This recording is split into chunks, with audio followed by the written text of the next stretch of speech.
नमस्कार. प्राध्यापक मांगले तुम्हा सर्वांचं जागर टाइम्स मध्ये स्वागत. विषय बघा, निवडणुका पुढे ढकलण्याचा भारतीय जनता पार्टीचा जो निर्णय आहे, या निर्णयाचा फायदा नेमका कुणाला होणार, महायुतीला की महाविकास आघाडीला? मित्र, 26 नोव्हेंबरच्या आत की ज्या दिवशी सभागृहाचं कार्यकालावधी 5 वर्षाचा संपतो, त्याच्या आत निवडणुका घेणं गरजेचं होतं. तथापि या शासनानं या निवडणुका साधारणपणे डिसेंबर किंवा नोव्हेंबर एंडला घ्यायचं असं ठरवून पुढे ढकलल्या. अर्थात 6 महिन्याच्या आत निवडणुका पुन्हा घेऊन सभागृह अस्तित्वात येऊ शकते, पण त्याचा फायदा त्यांनी गैरफायदा घेऊन, म्हणू आपण, याचा फायदा घेऊन त्यांनी निवडणुका या पुढे ढकलल्या. प्रश्न असा आहे, निवडणुका पुढे ढकलण्याचं कारण काय, का ढकलता? सर्वांना माहिती आहे, लोकसभा निवडणुकीमध्ये महायुतीला मतदारांनी दिलेला झटका हा विधानसभेला पुन्हा बसू नये आणि आपल्याला सत्ता भ्रष्ट या मतदारांनी करू नये, यासाठी पुन्हा थोडेसे दिवस वाढवून प्रयत्न करू, एवढ्यासाठीच. सत्तेवरील भाजपला प्रचारासाठी खरं तर जमा झालेल्या माणसांच्या खिशातील पैशाने ते आता प्रचार करतायत. त्यांना पुरेसा वेळ होता, पण पुन्हा त्यांनी वाढवून मागितलाय आणि तो घेतलाय. त्यामुळे या वाढीव वेळेत मुख्यमंत्री लाडली बहीण योजना प्रामुख्यानं ते त्याचं प्रमोशन करतायत.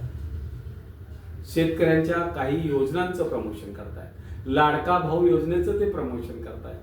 अहो, जाहिराती तर सांगायच्या पलीकडे आहे.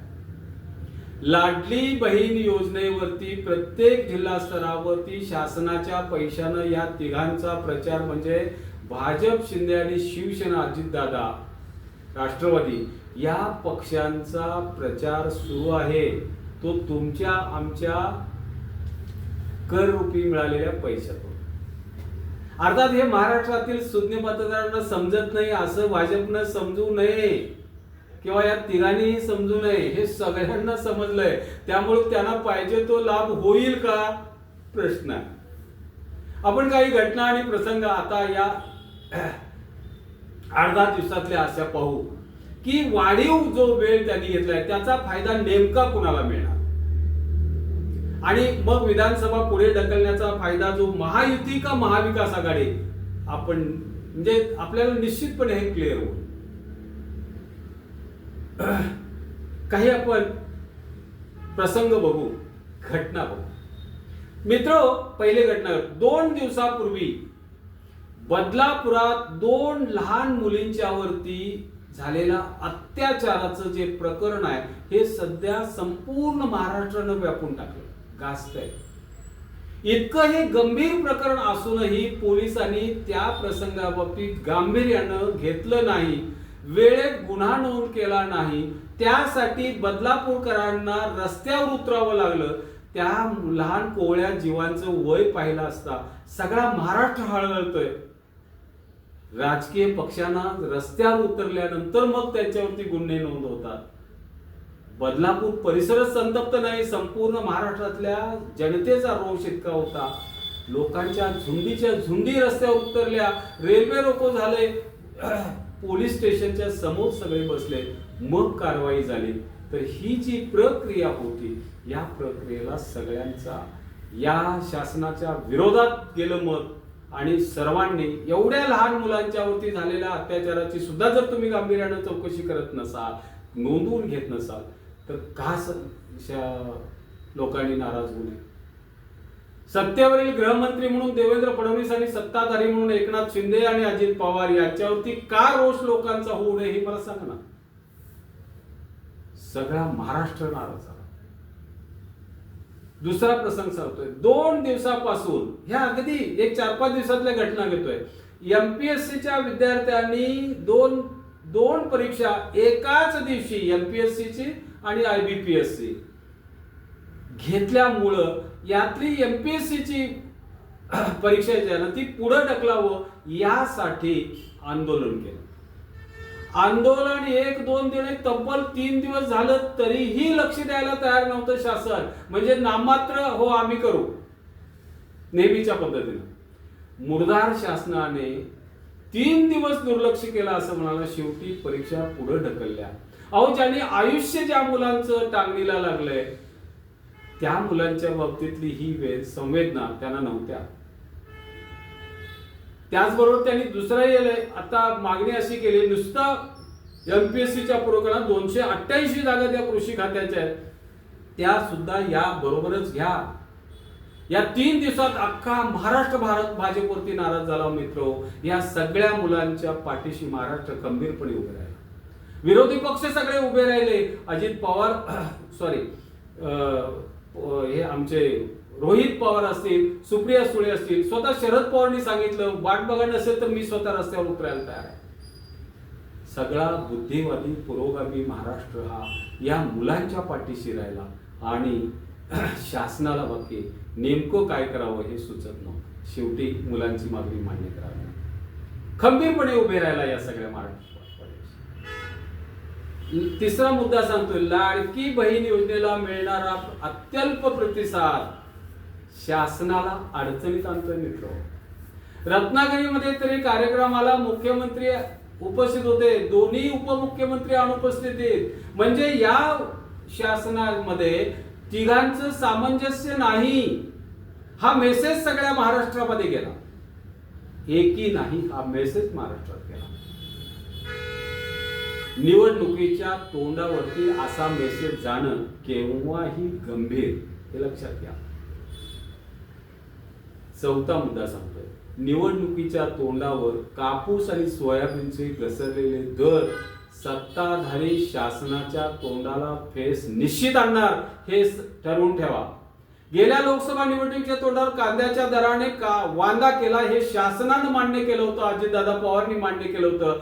आता ही कापूस आणि सोयाबीनचे दर हे शासनानं तात्काळ लक्ष घातलं पाहिजे, अन्यथा परिस्थिती बिघडायला वेळ लागणार नाही, हे लक्षात ठेवा. सोयाबीनचे दर तर 2014 पूर्वीचे आहेत. कसा शेतकरी जगेल याचा थोडा तरी विचार करा. पाचवा मुद्दा सांगतो, वर्तमानपत्रामध्ये दररोज पुन्हा एक गाजणारा मुद्दा म्हणजे शक्तीपीठ महामार्ग. मित्र, 805 किलोमीटरचा हा रस्ता विदर्भ, मराठवाडा, पश्चिम महाराष्ट्र आणि कोकण अशा 4 विभागातून जातोय. कुणाची मागणी होती या रस्त्यासाठी? कुणाचीही मागणी नव्हती. कोणत्याही जिल्ह्यातील जनतेने हा मागितला नसलेला रस्ता शासनानं जनतेच्या माथी, शेतकऱ्यांच्या माथी का मारलाय हे समजत नाही. सांगली, कोल्हापूर, कोकणातल्या शेतकऱ्यांनी तर याला कडाडून विरोध केलाय, पण निवडणुकीच्या तोंडावर केवळ स्थगितीच द्यायचं काम केलं. शासनाला हा मार्ग करायचाच आहे असं दिसतंय. ते आता म्हणतात ज्या मार्गाने विरोध होतोय आणि तो वगैरे दुसरीकडनं असं पण कराच. अरे कशासाठी करा? एक आता समृद्धी महामार्ग आहे ना, शासन रद्दच करायला तयार नाही. लक्षात घ्या, या शक्तीपीठ रस्त्याला केवळ स्थगिती दिलेली आहे. म्हणजे आम्ही तो रस्ता करणारच अशी शासनाची आडमुठी भूमिका आहे. ही शासनाची आडमुठी भूमिका अडचणीत आणल्याशिवाय राहणार नाही. गरज नसलेल्या रस्त्याविषयी, मागणी नसलेल्या रस्ता तुम्ही मंजूर करतात, काय कारण आहे असं सगळा महाराष्ट्र विचारतोय. मित्रो, कुठल्या इच्छेनं करता आहात सगळा महाराष्ट्र विचारतोय. आणि तुम्ही मात्र मुरदारपणे त्यालाच केवळ स्थगिती दिले, रद्द केलेली नाही. पुढचा मुद्दा आपण पाहू. प्रचंड मोठ्या पदयात्रा, कोट्यावधीच्या सभा, 40-42 वर्षाच्या आंदोलनानंतर सुद्धा सत्ताधारी म्हणून भारतीय जनता पार्टी मराठा आरक्षणाकडे लक्ष द्यायला तयार नाही. बेकायदेशीर म्हणत नाहीत, पण ओबीसी प्रवर्गातून आरक्षण द्या ही त्यांची मागणी आहे. मराठा समाज हा अत्यंत आज नाराज आहे. फडणवीस साहेबांनी धनगर समाजाला सुद्धा आरक्षण आश्वासित केल्याप्रमाणे दिलं नाही. मुसलमान समाज नाराज आहे. केवळ मराठा नव्हे तर मराठा, धनगर, मुसलमान असे सगळे समाज नाराज करून ठेवलेत. आणि ते म्हणतायत की ओबीसी आमच्या रक्तात आहे. गंमत आहे की नाही?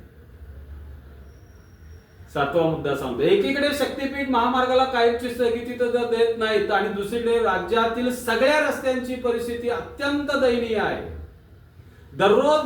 दररोज ही जनता रस्त्याला या कंटाळले, त्रासले आहे. कधी एकदा रस्ते चांगले होतील याच्या प्रतीक्षेत आहेत मित्र. पण सत्ताधाऱ्यांचं हे कर्तृत्व लपत नाही ना, काही करायला तयार नाहीत असं वाटतंय. सत्ताधाऱ्यांच्या विरोधात कुठे ना कुठेतरी दररोज आंदोलन आहेत. याचा विस्फोट झाला तो एकनाथ शिंदे गटाच्या माजी मंत्री रामदास कदम यांच्या वक्तव्याने. ते म्हणाले, गेली 14 वर्षे मुंबई ते गोवा हा राष्ट्रीय महामार्ग रखडलाय. किती रखडावा? 14 वर्ष. पनवेल ते राजापूर हा पॅच तर इतका खराब आहे, त्याने असं मागणी केली की मुख्यमंत्री एकनाथ शिंदे, फडणवीस आणि अजितदादा या तिघांनी बाय कार या पॅच वरती प्रवास करून दाखवावा. हेलिकॉप्टर मधून बघू नका लोकांची रस्त्याची स्थिती. प्रत्यक्षात म्हणजे लोक किती भयानक अवस्थेत प्रवास करतायत याची त्यांना दखल होईल, त्याची त्यांना माहिती होईल. कोकणवासियांनी असा काय पाप केलंय की असे रस्ते आमच्या वाट्याला आले, असे ते अत्यंत उद्विग्नतेने रामदासजी कदम बोलतात. हा सगळा महाराष्ट्र ढवळून निघाला आणि या सगळ्यामध्ये जे तेल ओतलंय ते मुख्यमंत्री एकनाथ शिंदे आणि गृहमंत्री उपमुख्यमंत्री देवेंद्र फडणवीस, दुसरे उपमुख्यमंत्री अजितदादा पवार यांच्यामध्ये दिसणारी बेकी, त्यांच्यात एकी दिसून येत नाही.